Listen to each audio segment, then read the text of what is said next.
Shalom Bapak Ibu Saudara yang dikasihi oleh Tuhan kita Yesus Kristus. Berjumpa kembali di dalam program seri pendalaman Alkitab. Bersama saya Bill Elia yang seperti biasa akan menemani saudara selama kurang lebih 10-20 menit ke depan, di mana saya akan mengajak Bapak Ibu Saudara untuk kita bersama-sama membaca dan merenungkan kebenaran firman Tuhan. Perikop demi perikop dimulai dari perjanjian baru. Dan di dalam seri pendalaman Alkitab kali ini kita memasuki perikop yang ke-113, yang kali ini terambil dari Injil Matius pasal 26, ayat 1 sampai dengan ayat yang kelima. Apabila Bapak Ibu Saudara sudah mempersiapkan Alkitabnya masing-masing, saya mau mengajak kita untuk membaca nas firman Tuhan ini bersama-sama. Sekali lagi, Matius 26, ayat 1 sampai dengan ayat yang kelima, dengan judul perikop rencana untuk membunuh Yesus.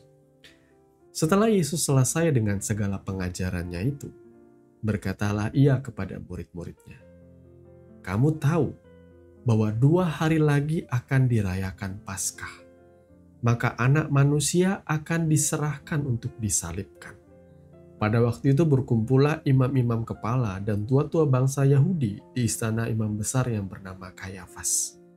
Dan mereka merundingkan suatu rencana untuk menangkap Yesus dengan tipu muslihat dan untuk membunuh dia.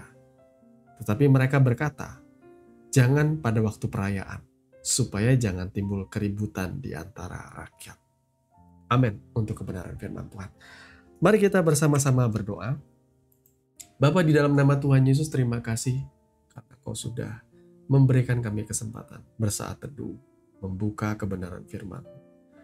Dan kami sebentar akan merenungkannya bersama-sama. Tuhan, kami mohon hikmat dan pengertian daripada Engkau mengalir di dalam hati dan pikiran kami, supaya kami mengerti apa yang menjadi maksud dan kehendak-Mu melalui kebenaran firman. Di dalam nama Tuhan Yesus kami berdoa. Amin. Bapak Ibu Saudara yang dikasihi oleh Tuhan kita Yesus Kristus ya, sungguh sangat amat menarik. Di dalam perikop sebelumnya Yesus sedang mengajarkan tentang kedatangannya di dalam kemuliaannya dan bagaimana ia juga menyatakan bagaimanakah pada hari penghakiman nanti dia akan memisahkan antara kambing dan domba. Dan setelah ia selesai menyampaikan pengajarannya itu, ia lantas berkata kepada murid-muridnya. Dan perkataannya ini adalah sebuah perkataan marifat. Perkataan dengan hikmat, dengan nubuat. Bahwa 2 hari lagi, kamu tahu kan, akan dirayakan Paskah. Maka anak manusia akan diserahkan untuk disalibkan. Nah, ini menjadi menarik karena Bapak Ibu Saudara yang dikasihi oleh Tuhan kita Yesus Kristus, bagi saudara yang belum geek, belum memahami banget tentang Alkitab atau firman Tuhan. Orang banyak kali berpikir bahwa Paskah itu kan adalah satu upacara perayaan untuk mengingat kematian Kristus di atas kayu salib. Nah, orang tidak sadar atau orang mungkin kurang mengetahui bahwa Paskah itu sebenarnya bukan itu. Bukan itu. Maksudnya ini bukan yang pertama. Paskah yang sejati, yang sesungguhnya itu sudah terjadi ribuan tahun sebelum Kristus menjadi anak manusia. Sebelum Yesus mati di atas kayu salib, sudah ada Paskah yang menjadi gambaran tentang Paskah kematian Kristus ini. Bagaimana caranya saya menjelaskannya? Kematian Kristus di kayu salib menjadi anak domba yang menghapus dosa dunia itu. Sebenarnya itu sudah dinubuatkan di zamannya Musa. Dan zaman Musa ke zaman Yesus itu ada kurang lebih ribuan tahun, saudaraku ya. Jaraknya jauh. Tetapi sudah dinubuatkan gambaran mengenai ada korban yang kelak akan menghapus dosa manusia selama-lamanya. Tetapi gambaran itu diberikan jauh ribuan tahun sebelum Kristus datang ke dunia ini. Menjadi seorang anak manusia. Jadi Paskah itu adalah upacara yang memang ada di zamannya Musa. Ya, disarankan atau diperintahkan untuk dirayakan setiap tahunnya. Jadi pada hakikatnya Paskah itu berasal dari kata Pesach. Atau di dalam bahasa Inggrisnya diterjemahkan menjadi Passover atau melewati, ya. Passover atau melewati. Pesah itu juga ada hubungannya dengan korban domba. Korban domba, ya. Dengan kata lain, peringatan atau perayaan dari Paskah itu adalah untuk memperingati pada waktu malaikat Tuhan atau pada waktu Allah, tepatnya, ya, melewati itu kan menggunakan istilah Passover atau melewati rumah di mana di atas ambang pintunya tuh disapukan atau dioleskan darah anak domba. Nah, jadi Pesah itu selalu artinya mengacu kepada anak domba itu yang ketika darahnya sudah disapu, mereka pun harus memakan anak domba itu buru-buru, ya, dimakan pada malam itu juga. Jadi Pesah itu ada perayaan-perayaan dilakukan oleh orang Yahudi di mana mereka harus memakan roti tidak beragi. Kenapa roti tidak beragi? Ya karena mereka buru-buru keluar dari tanah Mesir. Jadi itu untuk sebuah pengingat, mereka harus makan sayur pahit untuk mengingat betapa pahitnya kehidupan mereka selama menjadi budak di tanah Mesir, ya, di bawah jajahan atau penderitaan mereka di dalam penindasan Firaun. Dan kemudian ada mereka harus memakan anak domba, ya, dengan buru-buru, dengan cepat-cepat, seperti itu. Dan yang paling penting, hakikatnya ialah darah yang disapukan di ambang pintu itu. Makanya Tuhan melewati rumah di mana darah itu disapukan dan rumah yang tidak disapukan darah, artinya rumah-rumah orang Mesir, ya. Setiap anak sulung di dalam rumah itu akan mati. Tidak hanya anak sulung manusia, tapi anak sulung daripada ternak-ternak atau hewan-hewan seperti kambing domba akan mati di hari itu, yang tidak ada olesan darahnya. Nah, ini menggambarkan bahwa Yesus itu betul-betul menggenapi apa yang dinyatakan di dalam upacara Paskah yang sudah terjadi ribuan tahun sebelumnya. Itu adalah gambaran daripada bagaimana Kristus akan menghapus dosa umat manusia dengan cara ia harus mati. Ya, ia harus mati di atas kayu salib. Itu penggenapannya. Tapi kalau di era Musa kan ada domba, anak domba itu yang disembelih, kemudian darahnya diambil dan darahnya dioles di ambang pintu. Dengan kata lain, itu suatu gambaran setiap orang yang menerima pengorbanan Kristus, artinya secara rohani ada terjadi seperti proses hidupmu itu disapukan dengan darah anak domba. Jadi murka Allah akan lewat dari hidup saudara. Sementara mereka yang di dalam dirinya atau di dalam hidupnya tidak ada darah Kristus, maka murka Tuhan akan membinasakan. Tidak bisa ditawar, saudara. Ini adalah harga mati. Memang keselamatan itu adalah anugerah, pemberian. Bukan usaha kita, bukan amal ibadah kita, bukan kebaikan kita.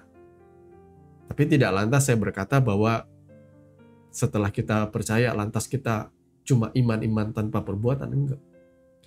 Saya hanya menegaskan di sini, iman itu hal yang utama. Di dalam kekristenan, iman adalah hal yang utama.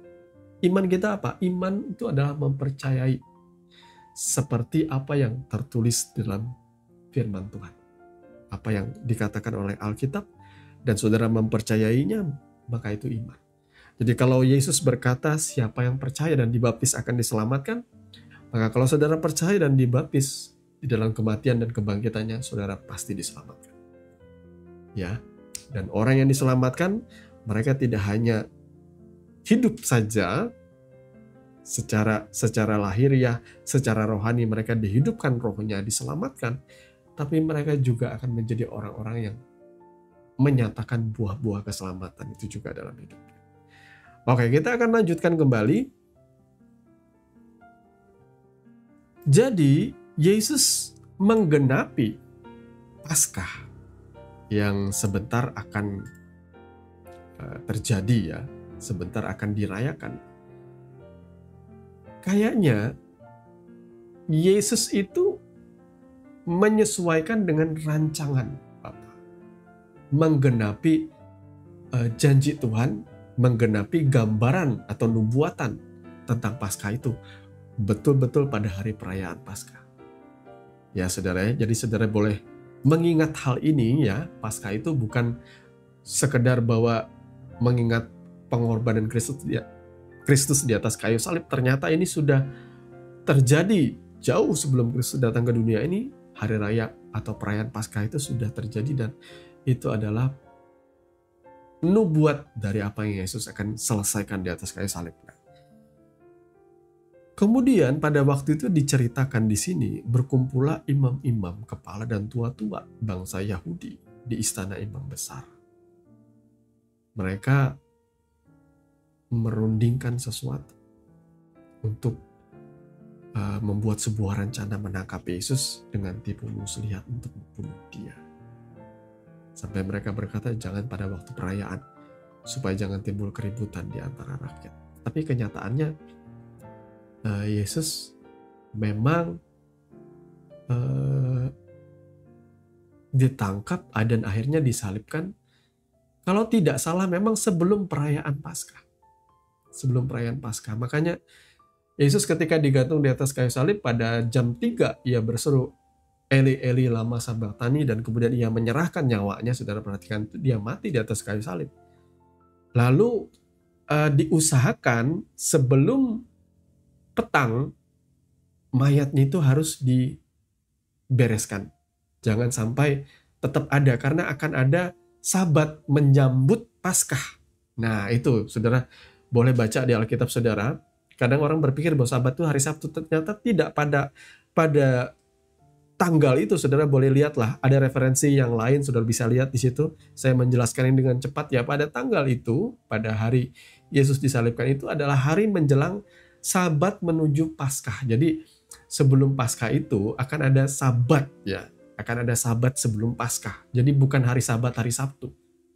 Jadi ketika saudara melihat tanggal itu mundur, memang ada 2 kali Sabat di sini. Sabat menjelang Paskah dan Sabat menjelang hari Minggu ya. Sabat menjelang hari pertama di mana Yesus akan bangkit, saudaraku. Jadi di situ saudara bisa lihat Yesus betul-betul menggenapi Paskah itu ya. Jadi orang Yahudi ini yang pemimpin agamanya, imam-imam kepala yang benci dengan dia, merencanakan pembunuhan terhadap dia. Saudara bisa bayangkan, orang-orang yang paling rohani di masa itu, yang tahu akan firman Tuhan, yang mencintai Alkitab, yang menjaga ya legacy mereka, warisan mereka dari generasi ke generasi, mereka adalah bisa dibilang sebagai pencatat ulang, penyalin dengan hampir tidak ada kesalahan kecuali beberapa titik koma, 99%. Mereka mencatat dan mengabadikan ya naskah-naskah perjanjian lama itu sampai hari ini. Ya, ketika orang mengkonfirm ya, ketika orang cek dan recheck antara satu naskah dengan naskah lain yang begitu banyak, yang jumlahnya ribuan itu, hampir tidak ada kesalahan kecuali titik koma doang. Luar biasa nggak, saudara ya? Ini orang-orang yang memang berdedikasi untuk Alkitab. Ya, jadi yang disebut sebagai ahli-ahli Taurat itu memang betul. Mereka disebut sebagai penghitung. Ya, sovereign kalau tidak salah ini sebutannya ya. Mereka penghitung betul-betul detail. Makanya orang-orang Yahudi kita harus akui orang-orang pinter ya. Orang-orang pinter ya. Saya tidak ada hubungannya dengan Israel Palestina dalam hal ini ya. Keberpihakan seperti itu tidak ada. HAM biarlah HAM, hak asasi manusia, apapun yang terjadi di sana saya tidak begitu peduli juga, karena saya lebih memikirkan sebagai warga negara Indonesia, fokus saya di sini aja. Daripada saya meributkan perang di sana sampai saya membenci saudara saya sebangsa setanah air, ya lebih baik saya nggak usah peduli apapun tentang di sana, saudara ya. Itu saya stand saya di situ. Ya, keberpihakan kita terhadap apapun tidak ada, saya katakan. Saya bahkan tidak pernah seperti orang kebanyakan yang begitu radikalnya membela Israel sampai berdoa bagi Israel dan lain sebagainya. Saya nggak pernah berdoa bagi orang Israel, saudaraku ya. Saya tidak pernah memberikan dukungan atau berdoa untuk biar mereka menang perang atau apapun, enggak. Artinya saya mencintai segala bangsa, suku, bangsa, dan agama. Ya, saya percaya Tuhan juga mengasihi semua bangsa di dunia ini. Jadi kita tidak usah terpancing sampai harus ribut dan berdebat di sosial media gara-gara ini ya. kita bisa lebih melek lah dengan orang-orang di depan mata kita yang butuh uluran tangan kita, bantuan kita, daripada kita ribut-ribut soal negara lain yang berperang, saudaraku ya. Tapi dalam hal ini kita harus memberikan apresiasi bahwa orang Yahudi itu memang pintar. Mereka bisa mencatat dengan detail dan salinan dari kitab suci yang orisinil itu sampai hari ini tetap terjaga keasliannya. Orang mau bikin salinan-salinan palsu ya bisa terdeteksi bahwa salinan palsu kebanyakan ya, khususnya Injil-Injil apokrif ya kata orang itu ya, Injil-Injil yang ditulis seolah-olah baru, ternyata rata-rata itu di atas dari abad pertama ya, tulisan-tulisan yang memang masih baru. Ada beberapa yang akhirnya berusaha untuk memalsukan Injil itu yang ternyata ditulis di abad 14 yang jauh.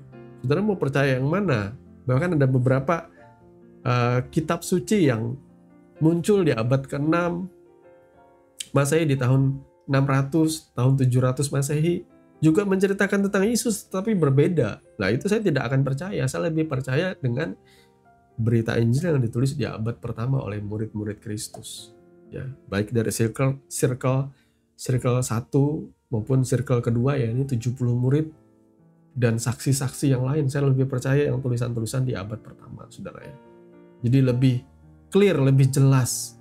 Ya, kalau yang ditulis di ratusan tahun kemudian kan tidak bisa dipertanggungjawabkan karena mereka mendengarnya warawiri dari sana sini ya, tidak jelas. Sudah ada yang ditambah-tambahkan, yang aneh-aneh dibuat ya. Makanya saya akan tidak percaya Yesus seperti itu ya. Saya lebih percaya dengan Yesus yang ditulis di sini di abad pertama. Bahkan ada begitu banyak saksi-saksi sejarah yang menyatakan bahwa itu benar, saudara ya. Nah, saudara lihat bahwa Tuhan bisa mengubah rencana atau rancangan jahat dari orang-orang ini.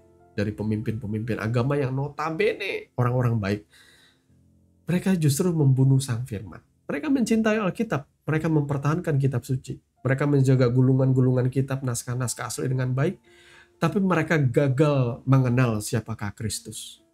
Nah, itu juga akan menjadi nubuatan sampai hari ini. Bahwa kebanyakan rohaniwan, pemimpin-pemimpin agama, hari ini kok jadi banyak yang melenceng ya dari iman. Banyak yang memberitakan Kristus yang lain. Banyak yang justru tidak mengajarkan Kristus. Banyak yang justru menjadi orang-orang seperti orang Farisi, pemimpin agama yang mata duitan.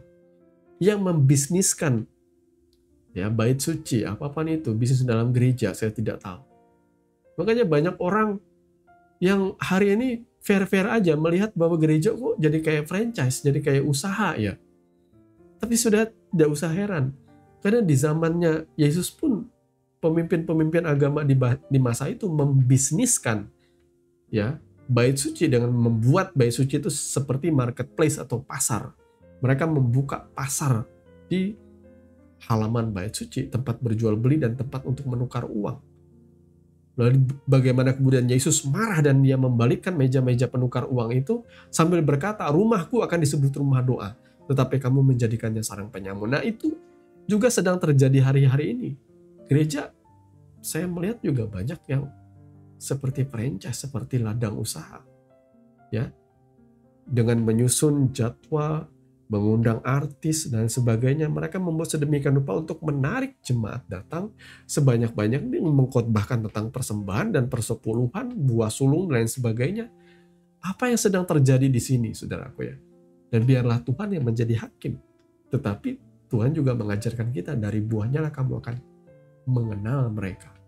Jadi kalau buah berita Injil yang disampaikan itu adalah keduniawian, gereja akhirnya mencetak pester-pester yang suka mengoleksi mobil mewah, suka berkelahi bicara soal aset gereja, bahkan sampai menilep uang persembahan dan sebagainya. Sudah tentu tahu buahnya itu sudah keliru.